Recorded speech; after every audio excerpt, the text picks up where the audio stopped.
কলকাতার আনন্দবাজার পত্রিকা ২০১৮ সালের ১৫ই এপ্রিল একটা রিপোর্ট করেছে বাংলাদেশের পহেলা বৈশাখ উৎসব নিয়ে। সেটা শিরোনামটা খুবই গুরুত্বপূর্ণ এবং আমাদের চিন্তার খোরাক যোগাবে। দেশীয় সংস্কৃতি হিসাবে পহেলা বৈশাখ উদযাপনের শরঈ দৃষ্টিকোণ ব্যাখ্যা করবেন প্লিজ। দেখুন, ইসলামে একজন মানুষকে বেঁচে থাকার জন্য আনন্দ, বিনোদন এবং সাংস্কৃতিক যে আয়োজন আছে সেগুলোকে ইসলাম মৌলিকভাবে নিষেধ করে না, বরং পৃথিবীর যে কোনো দেশের যে কোনো অঞ্চলের মানুষের নিজস্ব যে সংস্কৃতি আছে, নিজস্ব যে কৃষ্টি কালচার আছে, এই সমস্ত কৃষ্টি কালচার, আনন্দ, বিনোদন, সংস্কৃতি এগুলোর কোনোটা যদি কোরআন এবং হাদিসের সাথে মৌলিকভাবে কোনো সাংঘর্ষিক কিছু এগুলোতে না থাকে, তাহলে শরিয়া সেগুলোকে অনুমোদন করে, নিষেধ করে না।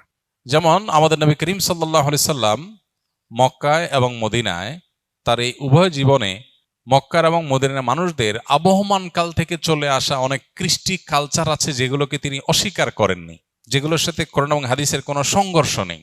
আর যদি কোনোটার কোরআন এবং হাদিসের কোনো বিশেষ নির্দেশনা, নীতিমালা, প্রিন্সিপালস এর কোনো সাংঘর্ষিকতা তিনি দেখতে পেয়েছেন, তাহলে সেটাকে তিনি নিষেধ করেছেন। আরবের মানুষের বহু কৃষ্টি কালচারকে নবী করিম সাল্লাল্লাহু আলাইহি সাল্লাম মৌন সম্মতির মাধ্যমে অনুমোদন করেছেন, কারণ সেগুলোর সাথে কোরআন হাদিসের কোনো সাংঘর্ষিকতা পাওয়া যায়নি। আমাদের দেশে এরকম অনেক কৃষ্টি কালচার গ্রাম বাংলায় ছিল, এখনো অনেকগুলো আছে। যেমন একটা অত্যন্ত পরিচিত উৎসব, একটা সংস্কৃতি আমাদের সমাজের গ্রাম বাংলার ছিল, সেটা হলো নবান্ন উৎসব। নব অন্ন, নতুন খাবার, নতুন ধান যখন উঠতো তখন সেই নতুন ধানের চাল দিয়ে পায়েস রান্না করা, পিঠা রান্না করা, বিভিন্ন রকমের খাবারের ব্যবস্থা করা, ভাত রান্না করা, এটা একটা আনন্দের উপলক্ষ ছিল গ্রাম বাংলার মানুষের। ঘরে ঘরে ধান উঠেছে, সে উপলক্ষে রান্না বাড়া এবং খাবার দাবারের ব্যবস্থা করা। এই নবান্ন উৎসব এখানে এমন কিছু নাই যেটা আসলে শরিয়া নিষেধ করেছে। অতএব শরিয়া দৃষ্টিকোণ থেকে এটা নাজায়েজ কোনো বিষয় না, আমরা সেটা করতেই পারি। এরকম অনেক উৎসব আছে যে উৎসবগুলোকে শরিয়ার দৃষ্টিকোণ থেকে নিষিদ্ধ বলার কোনো সুযোগ নাই। পহেলা বৈশাখের কথা যদি আমরা বলি, তাহলে সেক্ষেত্রে আমরা দেখতে পাই পহেলা বৈশাখ এটা আসলে বাংলাদেশের বা বাঙালি জাতির আবহমান কাল থেকে চলে আসা কোনো কালচার কি না। পহেলা বৈশাখের যে রূপ আমরা দেখতে পাই এখন, এটা তো শুরু হয়েছে 1989 সাল থেকে। ধাপে ধাপে এটা পরিবর্তিত হয়েছে, সেটা আমরা জানি সবাই। বাট এটার একেবারে প্রাচীন রূপ যদি আমরা দেখি পহেলা বৈশাখের, তাহলে দেখতে পাই পহেলা বৈশাখ উপলক্ষে মূলত জমিদারি প্রথা যখন চালু ছিল এ অঞ্চলে, তখন জমিদাররা বছরের যে খাজনা নিত কৃষকদের কাছ থেকে, এই খাজনা তোলার শেষে বছরের প্রথম দিনে তারা এই পহেলা বৈশাখে তারা একটু মিষ্টি মন্ডা প্রজাদেরকে খাওয়াতো। তাহলে এটা ছিল খাজনা উত্তোলন উৎসব, যেটা করত জমিদারেরা। জমিদার প্রথা বিলুপ্ত হয়ে যাওয়ার পর এই খাজনা উত্তোলন প্রথাও বিলুপ্ত হয়ে গেছে। এরপরে পহেলা বৈশাখের দ্বিতীয় ধাপে যে কালচারটা আমরা আমাদের শৈশব থেকে দেখে বড় হয়েছি গ্রাম বাংলায়, সেটা হলো গ্রামে শহরে সব জায়গায় একটা কালচার ছিল, সেটা হলো হাল খাতা। সারা বছর যত রকমের ব্যবসা বাণিজ্য হতো, বিশেষ করে মুদি মালামাল, অন্যান্য যে সমস্ত সব রকমের ব্যবসা বাণিজ্যই যেগুলো চলমান ছিল, দোকানদারেরা তাদের সারা বছরের যে লেনদেন হতো, বাকিতে যে লেনদেন হতো, এই সব পাওনাদারদেরকে চিঠি দিত চৈত্র মাসে যে পহেলা বৈশাখ শুভ হালখাতা, দোকানে আসবেন, দেনা পরিশোধ করবেন, যেহেতু দেনা পরিশোধ করছেন সেজন্য আপনাকে একটু মিষ্টিমুখ করানো হবে। এই হালখাতার কালচার গ্রামে শহরে সব জায়গায় ব্যাপকভাবে আমাদের দেশে প্রতিষ্ঠিত ছিল। সারা বছরের দেনা পহেলা বৈশাখে এসে পরিষ্কার করে, ক্লিন করে, নতুন করে আবার খাতা খোলা হতো। এই জন্য এটার নাম ছিল হাল খাতা। এই হাল খাতা হলো পহেলা বৈশাখের দ্বিতীয় ধাপের সংস্কৃতি বাংলাদেশের মানুষের বা বাঙালির।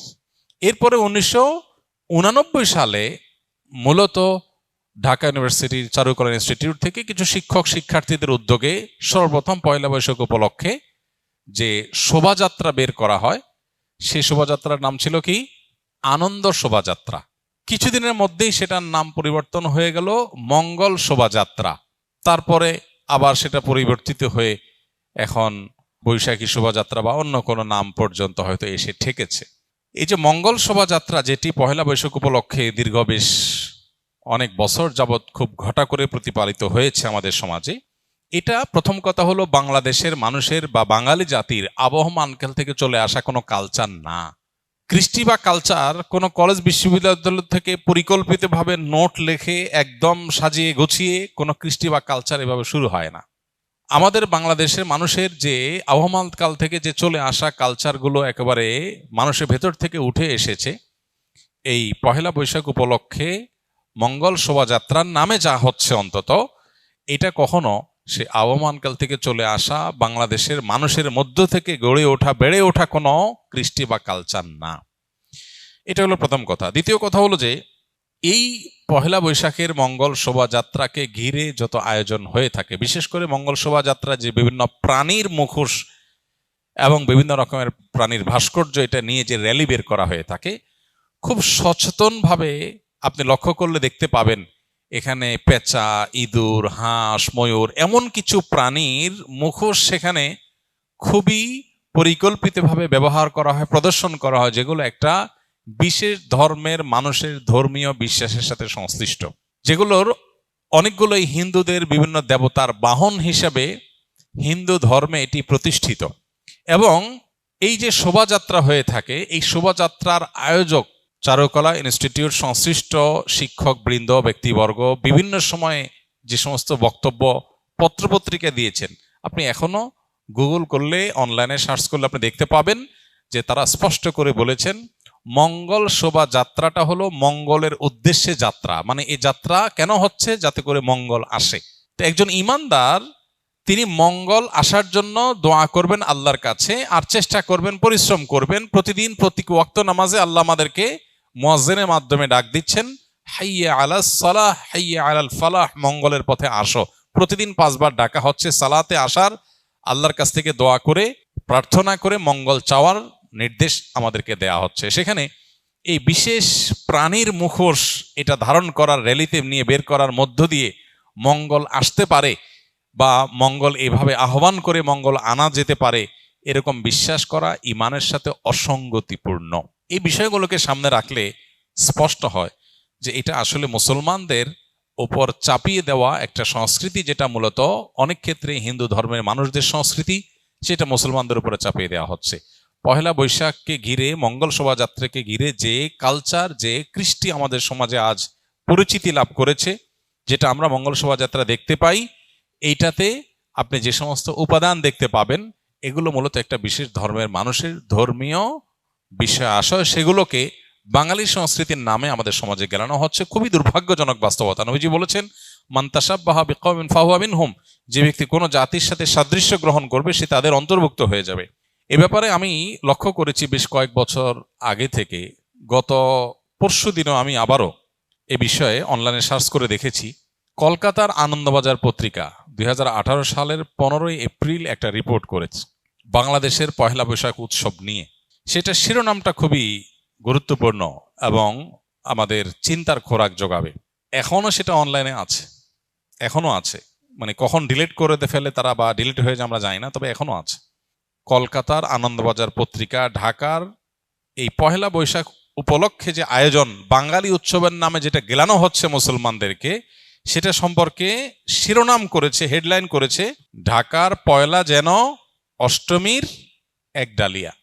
অতএব এরপরও যদি কোনো মানুষ, কোনো মুসলমান যদি বিভ্রান্তিতে থাকেন, তাহলে তাকে আল্লাহর উপর ন্যস্ত করা ছাড়া আর কিচ্ছু করার নেই। আমাদের দায়িত্বশীল ব্যক্তিগণের প্রতি আমাদের উদাত্ত আহ্বান থাকবে, তার অবশ্যই আমাদের দেশের সংস্কৃতিকে ধারণ করবেন, সেটার প্রচার করবেন, আমরা সেটা ধারণ করব, প্রচার করব। কিন্তু আরোপিত দেশের সংস্কৃতির নামে আরোপিত ভিন্ন ধর্মের বিশ্বাস, চিন্তা, চেতনা, কৃষ্টি, কালচারকে মুসলমানদের মধ্যে গেলাবার চেষ্টা, এটা খুবই দুর্ভাগ্যজনক একটা বিষয়। এটা বন্ধ হওয়া উচিত এবং এটার ব্যাপারে আমাদের সচেতন হওয়া উচিত। আল্লাহ আমাদের সচেতন থাকার তৌফিক দান করুন।